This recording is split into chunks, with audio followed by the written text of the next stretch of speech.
Hello दोस्तों। अगर आप किसी इलेक्ट्रिशियन या हार्डवेयर डीलर से पूछेंगे कि कॉपर वायर कब खरीदना चाहिए, तो वो शायद कहेंगे कि जिस दिन प्राइसेस गिरते हैं उसी पहले दिन मत खरीदो। एक हफ्ता वेट करो और वही कॉइल और सस्ती मिलती है।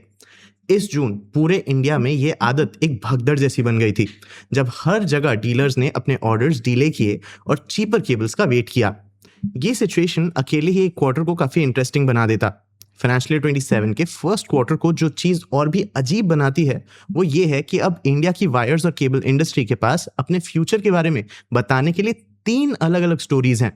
एक डेटा सेंटर्स पर बिल्ट है, एक मार्केट शेयर डिफेंड करने पर और एक सिंपली बाकी सबसे आगे निकलने पर। हमने तीन बड़ी listed wire and cable makers Polycab, KEI industries और आरआर काबिल के अर्निंग्स कॉल पढ़े, ये देखने के लिए ये स्टोरीज कैसे शेप ले रही हैं। आज के इस वीडियो में हम इन तीनों कंपनीज के क्वार्टरली रिपोर्ट्स देखेंगे। सबसे पहले हम कंपनीज के नंबर्स देखेंगे, फिर हम इन कंपनीज पे मेटल प्राइसेस का इम्पैक्ट देखेंगे, एंड में हम डेटा सेंटर बूम और इंडस्ट्री के दूसरे डिमांड सोर्सेज एक्सप्लोर करेंगे। मैं हूं आपका होस्ट देव, आप देख रहे हैं मार्केट्स बाय ज़ीरोधा हिंदी। चलिए शुरू करते हैं। सबसे पहले नंबर से शुरुआत करते हैं। पेपर पर तीनों कंपनीज का क्वार्टर स्ट्रांग रहा। एक लंबे ट्रेंड को कंटिन्यू करते हुए सबसे बड़ा प्लेयर पॉलीकैब अभी भी सबसे तेज ग्रो करने वाले प्लेयर्स में से एक है। इसने 8,200 करोड़ रुपीस का रेवेन्यू पोस्ट किया, जो ईयर ऑन ईयर 39% बढ़ा है। इसका profit after tax year on year 33% बढ़कर 797 करोड़ रुपीस हो गया। इसमें से बहुत कम हायर वॉल्यूम्स बेचने से आया, जो एक हाई बेस पर सिर्फ लो टू मिड सिंगल डिजिट्स में बढ़ा। इसका ज्यादातर क्रेडिट हायर प्राइसेस को जाता है। केईआई ने 3,185 करोड़ रुपीस का रेवेन्यू पोस्ट किया, जो ईयर ऑन ईयर 23% बढ़ा है, और पैट ईयर ऑन ईयर 40% बढ़कर 274 करोड़ रुपीस हो गया। पिछले कुछ क्वार्टर्स के ऑपोजिट इस बार केईआई ने प्रोडक्ट लेवल वॉल्यूम डिस्क्लोज नहीं किया और इसके बजाय वैल्यू गाइडेंस दी। उन्होंने ऐसा करने का एक बहुत स्पेसिफिक रीजन भी दिया। उन्हें डर था कि उनका कंपटीशन उस डेटा को उनके खिलाफ यूज कर सकता है। इससे ये जानना डिफिकल्ट हो जाता है कि इस ग्रोथ में कितना वॉल्यूम से आया और कितना प्राइस इन्फ्लेशन से। आरआर काबिल ने 3,168 करोड़ रुपीस का रेवेन्यू पोस्ट किया, जो ईयर ऑन ईयर 54% बढ़ा है, जबकि पैट एनुअली डबल से ज्यादा होकर 205 करोड़ रुपीस हो गया। पैट में पुराने लेबर लॉ प्रोविजन के रिवर्सल से 14 करोड़ रुपीस का वन टाइम बेनिफिट भी इंक्लूडेड है, पर उसे एक्सक्लूड करने से भी उनकी इंप्रेसिव परफॉर्मेंस पर कोई ज्यादा फर्क नहीं पड़ता। इससे भी बड़ी बात, अपने पीयर्स के ऑपोजिट आरआर केबल की ग्रोथ ज्यादातर वॉल्यूम से आई है, क्योंकि इसने 17% की double digit volume growth disclose की, जिसमें केबल्स 25% से ज्यादा बढ़े और वायर्स लगभग 12% बढ़े। इसके अपने मैनेजमेंट ने एस्टिमेट लगाया कि पूरी इंडस्ट्री क्वार्टर में सिर्फ 10 to 12% बढ़ी, जो आरआर काबिल के अपने 17% से काफी कम है। ये गैप सजेस्ट करता है कि आरआर काबिल ने छोटे अनब्रांडेड मैन्युफैक्चरर्स से बिजनेस लेकर ग्रो किया, ना कि सिर्फ एक ऐसे मार्केट के साथ ग्रो करके जो उतना ही फास्ट एक्सपैंड हो रहा था। इंडस्ट्री का फॉर्मलाइजेशन एक लंबा और ऑनगोइंग शिफ्ट रहा है। पिछले साल के ज्यादातर time story raw material price inflation की थी। कॉपर और एल्यूमिनियम की ग्लोबल शॉर्टेज ने तीनों कंपनीज को डायरेक्टली इंपैक्ट किया, जिन्होंने प्राइस अब्जॉर्प्शन की अलग अलग स्ट्रैटेजीज फॉलो की। लेकिन इस क्वार्टर वो स्टोरी पलट गई है। कॉपर और एल्यूमिनियम के प्राइसेस, जो केबल के कॉस्ट का ज्यादातर पार्ट होते हैं, जून में गिर गए। पॉलीकैब के हिसाब से एल्यूमिनियम 18 to 20% कम हुआ, जबकि कॉपर लगभग 14,000 रुपीज अ टन से गिरकर 13,100 to 13,200 रुपीज हो गया। प्राइसेस अप्रैल और मई के ज्यादातर टाइम के लिए स्टेडी रहे या बढ़े, इसीलिए जून में फॉल अचानक आया और ज्यादातर क्वार्टर के एंड तक ही लिमिटेड था। इंडिया में केबल प्राइसेस एक कॉस्ट प्लस मॉडल फॉलो करते हैं, जिसका मतलब है कि जब मेटल कॉस्ट बहुत चेंज होता है तो कंपनीज प्राइसेस रिवाइज करते हैं। जब मेटल प्राइसेस बढ़ते हैं तो डीलर्स अगले प्राइस हाइक को एंटिसिपेट करते हुए ज्यादा खरीदते हैं। जब प्राइसेस गिरते हैं तो वो इसका उल्टा करते हैं, वो तुरंत नहीं खरीदते और लोअर प्राइसेस का वेट करते हैं। फिलहाल एग्जैक्टली यही हुआ। पॉलीकैब ने कहा कि डीलर का स्टॉक उनकी नॉर्मल एक्सपेक्टेशन से नीचे था और उसने जुलाई के फर्स्ट हाफ में अपना प्राइस 3 to 4% करेक्ट किया। ये डिस्टॉर्शन पॉलीकैब के नंबर्स के गैप को काफी हद तक एक्सप्लेन करता है। जब डीलर्स कुछ हफ्तों के लिए ऑर्डर्स डिले करते हैं तो इसका मतलब ये नहीं है कि कंस्ट्रक्शन या रिटेल डिमांड वीक हो गई है, वो बस लोअर प्राइसेस का वेट कर रहे हो सकते हैं। जो देखना बाकी है वो ये है कि ये डिलेड ऑर्डर्स सेकंड क्वार्टर में वापस आते हैं, जब डीलर्स रीस्टॉक करेंगे, या और पोस्टपोन होते हैं क्योंकि डीलर्स और प्राइस ड्रॉप्स एक्सपेक्ट करते हैं। नेचुरली रॉ मटेरियल प्राइसेस में ये बड़े मूवमेंट्स कैश फ्लो को बहुत अफेक्ट करते हैं। जैसे पॉलीकैब कॉपर और एल्यूमिनियम प्रोक्योर करने के लिए लेटर्स ऑफ क्रेडिट पर रिलाई करता है। यहाँ बैंक सप्लायर्स को अपफ्रंट पे करता है और कंपनी बाद में अमाउंट सेटल करती है। आइडियली वो अपना प्रोडक्ट सेल करते हैं, कई बार क्रेडिट पर, और वहां से जनरेटेड कैश को बैंक को टाइम पर पे करने के लिए यूज करते हैं।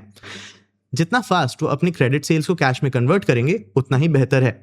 अब जब रॉ मटेरियल प्राइसेस कम हुए और सेलिंग प्राइसेस नहीं, बाकी सब सेम रहते हुए पॉलीकैब की कैश पोजीशन एक्चुअली बहुत इंप्रूव होगी। और ऐसा हुआ भी, क्योंकि इसके वर्किंग कैपिटल डेज कम होकर 15 डेज हो गए, जो कि पहले यूजुअली 45 टू 50 डेज थे।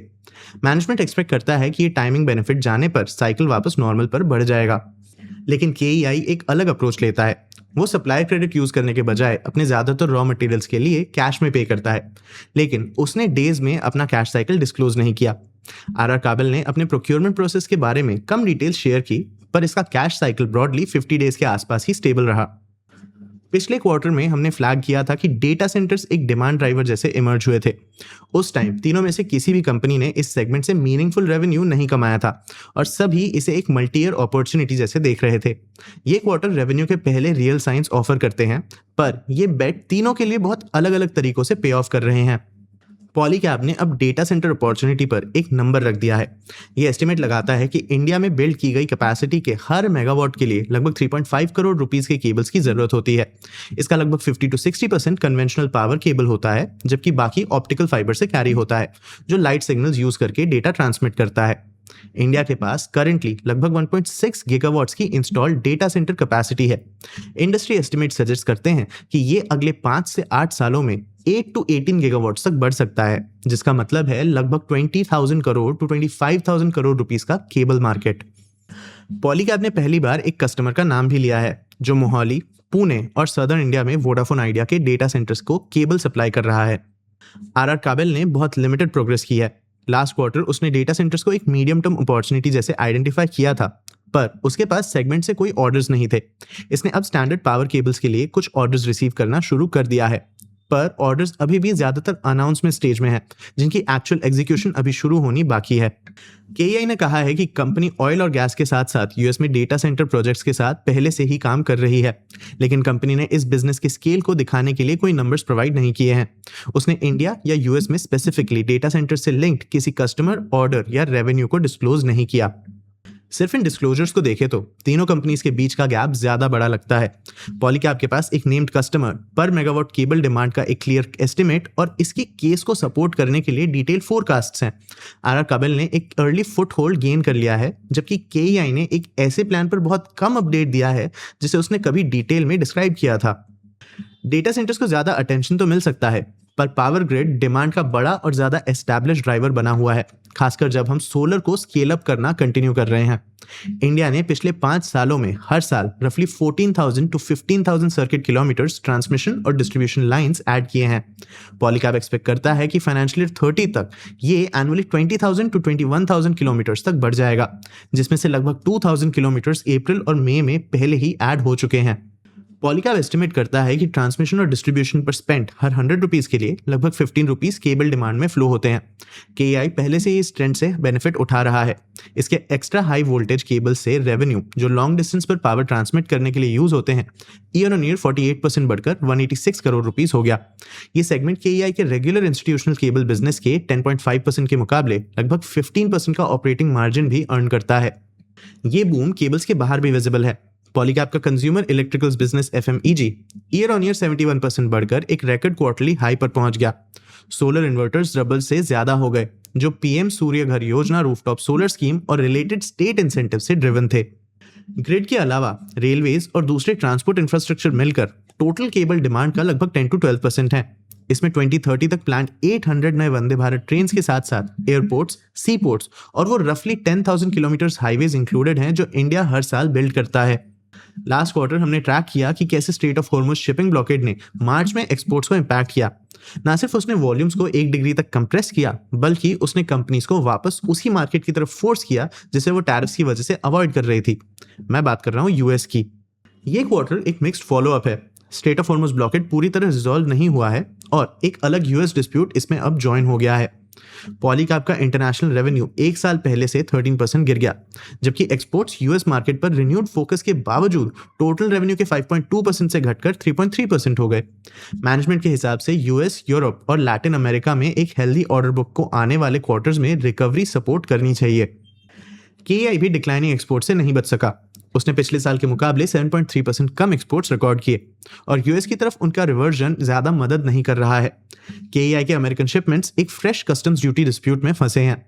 मैनेजमेंट एक्सपेक्ट करती है कि एक्सपोर्ट्स इस साल टोटल रेवेन्यू के 17 to 18% तक रिकवर हो जाएंगे, पर इस क्वार्टर वो दोनों एंड से स्क्वीज हुए थे। आरआर काबिल, जिसने अपने पीयर्स के मुकाबले एक्सपोर्ट्स पर काफी ज्यादा रिलाई किया है, वो भी सबसे क्लियर साइन ऑफर करता है कि एक्सपोर्ट कंडीशंस इंप्रूव हो सकती हैं। लास्ट क्वार्टर मिडिल ईस्ट में डिस्ट्रप्शंस ने, जो इसके टोटल एक्सपोर्ट का नियरली 40% है, कंपनी को ऐसे इन्वेंट्री के साथ छोड़ दिया जिसे वो शिप नहीं कर सकती थी। इस क्वार्टर रीजन में शिपमेंट्स नॉर्मल हो गई, जबकि यूरोप जैसे मार्केट से स्ट्रॉन्गर डिमांड ने ग्रोथ को सपोर्ट किया। इसके कारण एक्सपोर्ट्स डोमेस्टिक बिजनेस के सेम पेस पर ग्रो हुए। टैरिफ्स की अनसर्टेनिटी के बावजूद आरआर काबिल के COO राजेश जैन ने भी यूएस को एक मेजर अपॉर्चुनिटी जैसे डिस्क्राइब किया। ये रीजन कंपनी के एक्सपोर्ट रेवेन्यूज का 8 to 10% बनाता है।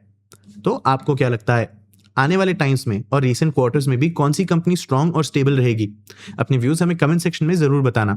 आगे आप कौन से टॉपिक्स पे वीडियोस देखना चाहते हो, ये भी हमें कमेंट सेक्शन में जरूर बताना। अगर ये वीडियो आपको इन्फॉर्मेटिव लगा तो इसे लाइक और शेयर जरूर करना। ऐसी और वीडियोस के लिए चैनल को सब्सक्राइब भी कर लेना। आज के लिए इतना ही, मिलते हैं अगले वीडियो में।